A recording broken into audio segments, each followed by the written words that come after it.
Hey folks, Ronnie Turner here from the Prophecy Freak YouTube channel. Hope you've had a Merry Christmas and hope you will have a Happy New Year. I just want to give you a quick update. It's been a little bit since I have, but the most interesting news lately has been the announcement that from our President Donald Trump that the United States is officially recognizing Jerusalem as Israel's eternal capital. There's a lot going on in the wake of that, and I got a clip to start out from the Jim Bakker show, his interview with Tom Horn and the Gilberts from SkyWatch TV, talking about the impact that's had on the rabbis in Israel and what they're saying, especially concerning the impetus to move forward on a third temple, which that's something that we've all been waiting for and wondering, could this be a part of the reasoning for Donald Trump being voted in as president. Many of us believe it's really a miracle from God for that to have happened. Nobody saw it coming, and yet here we are. And yet when you start putting the pieces together, including this particular statement that he's made about Jerusalem, it's obvious he could very well be an instrument of God. So really interesting commentary. I wanted you guys to hear it. And then also I wanted to follow up with two government agents who have come out, and basically they're retired and they're discussing their work, which both of them admit they really shouldn't be doing because it's classified top secret work. And something that's mentioned in the Jim Bakker clip is the fact that we are facing an enemy that is unseen in our realm. As the Bible talks about, it's spirits, principalities, powers, and dark places is what we are battling. And the commentary these two have to say really opens your eyes as to how that can manifest in our lifetime, how it can take place today, and how, in fact, it is taking place today. We've had a lot of videos covering the topic of UFOs in the Bible and how the fallen angels basically could use the UFO phenomenon as a way to deceive the earth into the great deception that's talked about in the New Testament. And I believe more and more that that could very well be the fact. And I think this is a very key testimony from non-Christians, from a secular point of view, who are trying to reconcile what they've seen in their job and what's happening. And yet we know for a fact, we're told we entertain angels unaware. We know that angels are real and they can look just like humans. And here these two gentlemen saying, yes, this has happened. They don't know that it's angels. They don't know if they're good or fallen angels. They have no background and no understanding, and yet we as believers do. So this is very important information that I wanted to get in an update. These two clips, I think, go together. So I want you guys to see it, and you can let me know what you think. Feel free to comment. We're all trying to learn together, but I thought this was something that was really interesting and just happened to come together at the right time. So check it out, see what you think, and again, hope you have a very happy New Year. The others, of course, who hate God and hate Jews. Why is it so controversial for us to recognize what is already a fact? Yes. It is their capital. Because they are desperate, they are losing ground. These spirits that are at war are spirits then? Are more aware than the average church attendee. That's right. Of what's coming, right? Yes, yes. And people say it's going to get dark before it gets light. And over here in the U.S., we do see a lot of opposition, especially on the liberal side, right? The globalists. Mm. Look what they're saying over in Israel. They're saying Donald Trump, the gematria of his name is 424. Want to know what that means? It means Messiah for the house of David. Mm. Literally, the rabbis are pointing this out today. Rabbi Glazerson, right, who we know, pointing out how all through the scripture, right, in the Bible codes which he likes to study, Trump's name turns up over and over in connection to the coming of Messiah. Rabbi Hillel Weiss is a Trump Messiah connection believer. he sees the president as an agent of God's favor for building the third temple too. Oh. And then the Sanhedrin in Israel just sent a letter asking for Trump to rise up now to help in the building of the third temple. Oh. The rabbi that oversees King David's tomb in Jerusalem, Joseph Berger, takes it further. He believes Trump won the election through the power of the Messiah, which is now empowering him to help rise up this fervor, this nationalistic fervor throughout Israel that will finally give rise to the building of the third temple. We know that the Antichrist, at least our evangelical belief is going to defile that temple, but it has to be built for the second coming of Jesus Christ. Right. These are Orthodox rabbis, not Christians. Orthodox rabbis saying God raised up this modern Cyrus, right? Yeah. To give birth to the Messianic era. And Jim, you asked about the spirit behind this, and I think if we look at Isaiah 14, it's pretty easy to see what the spirit is or who the spirit is behind this. How art thou fallen from heaven, O Lucifer, son of the morning? How art thou cut down to the ground, which didst weaken the nations? For thou hast said in thine heart, I will ascend into heaven, I will exalt my throne above the stars of God. I will also sit upon the mount of the congregation in the sides of the north. The sides of the north is in the Hebrew Yerkat Zephon, which is Mount Zephon, Jebel al-Aqra in the ancient world that was known to everybody as the holy mountain of Baal. Baal, Lucifer, wants to establish his holy mountain as the place from which he rules the cosmos, not Mount Zion in Jerusalem. This is It's the war all of two mountains. It's all about the mountain. So here's what everybody needs to catch this, and I hope you have. This is a spirit of demon, spirit of devil, the devil, Satan, Lucifer. This is not just one guy walking down the street that wants to throw a bomb. This is a spirit. That's when you said that. It's a bee's nest. Yeah.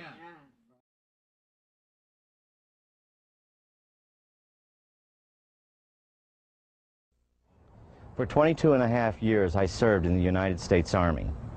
During my tenure, I was on many occasions asked to serve as the official, unofficial UFO consultant dealing with UFO matters in the areas of my assignment. As a result of my involvement, I was able to ascertain that the United States government knew a whole lot more about UFOs than it was telling the American public.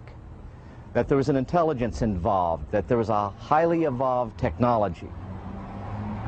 I learned that to a degree, we were carrying on a dialogue with this intelligence. We were making every effort we could to acquire this technology and make it part of our own existing technology. We did this, I was told, in the interest of national security. We also had an officially sanctioned deception program. This was in total disregard as to the impact this would have on the individual witnesses and also on their families. This ultimately led to my disillusionment with the program and my involvement in it. I sincerely feel that no government has the right to destroy the lives of the people which it is supposed to serve. While I was in the military and I got to the point where I was no longer interested in trying to be part of the program and actually was going against the program, and I started to be very open and talking about what was going on. This resulted in every effort being made to try to destroy my military career. I was threatened, and they even tried to force my military retirement, or I could face possible court-martial. These actions failed, of course, as you know. At one point, I even had an individual come up to me, point a gun at my head, and inform me we could have a training accident, and this would end this foolishness once and for all. I firmly believe that those of us that served in a capacity of the U.S. government in some form or fashion, and who were exposed to the truth, we have a moral obligation to the UFO witnesses, the real victims of the UFO phenomena, to expose once and for all this policy and to reveal the truth, and that is, we are not alone in the universe. Robert Dean has a list of credentials a mile long. He served 4 years from 1963 to 1967 at Supreme Headquarters Allied Powers, Europe, the military arm of NATO. He was an intelligence analyst with a cosmic top-secret clearance. Well, Don, it began for me in 1963 when I was assigned to the Supreme Headquarters Allied Powers in Europe. I arrived in the summer of '63 and I was assigned to the Operations Division. I was further assigned to what we call SHOC, the War Room, the Supreme Headquarters Operations Center. And at that time I was given a cosmic top-secret clearance, which was and still is the highest level of security access that NATO has. When I was assigned to the War Room, I learned that a study had been initiated in 1961, and everybody was talking about it. They were gossiping about it. And the subject was UFOs, and that intrigued me a bit.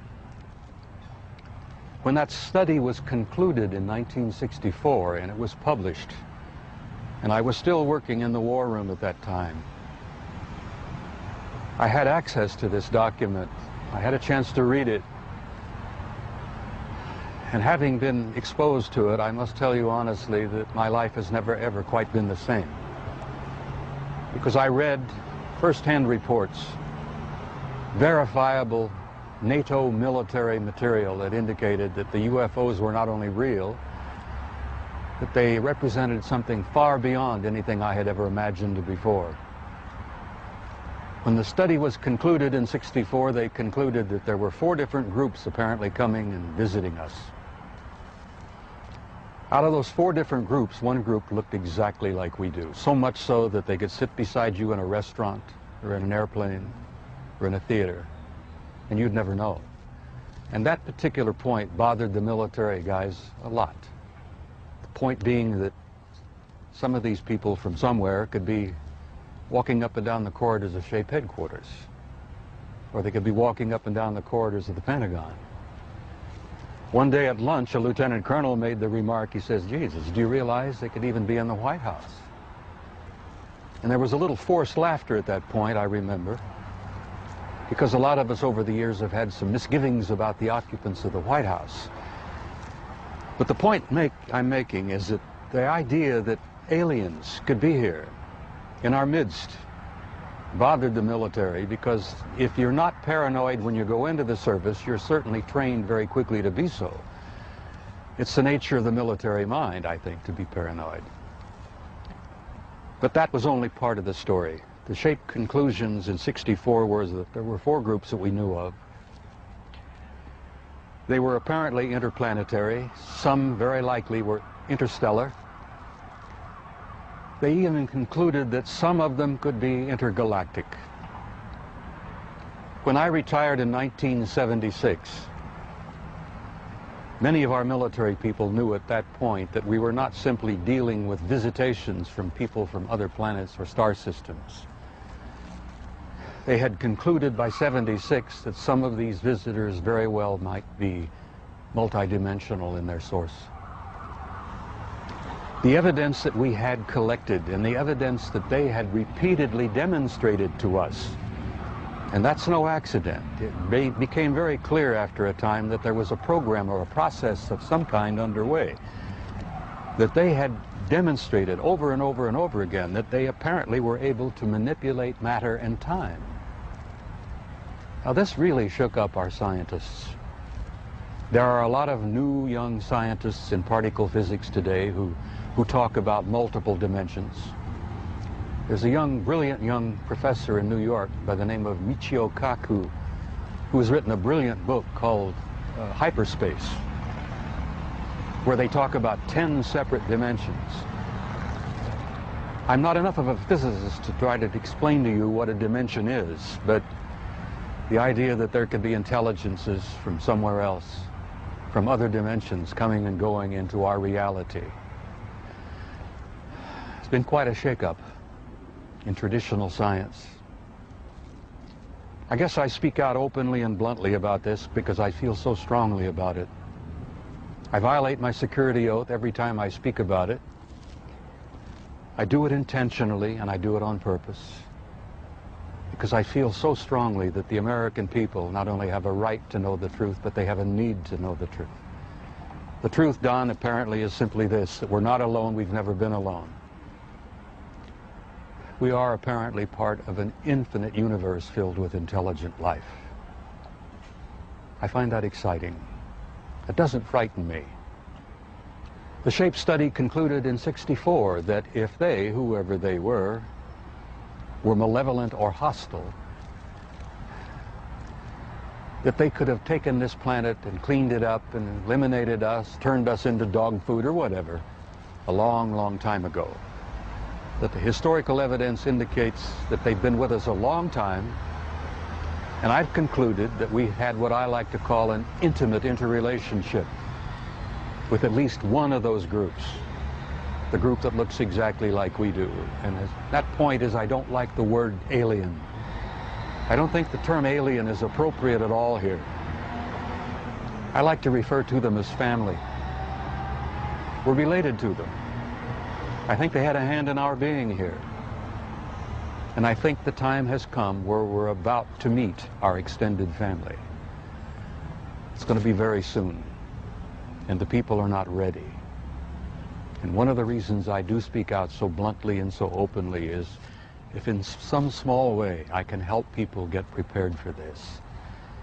Because I believe that this reality, once we have accepted it and understood it and gone beyond the fear, will bring about an expansion of consciousness in the human race that will truly help us and prepare us to go out there and take our rightful place in that infinite community of life.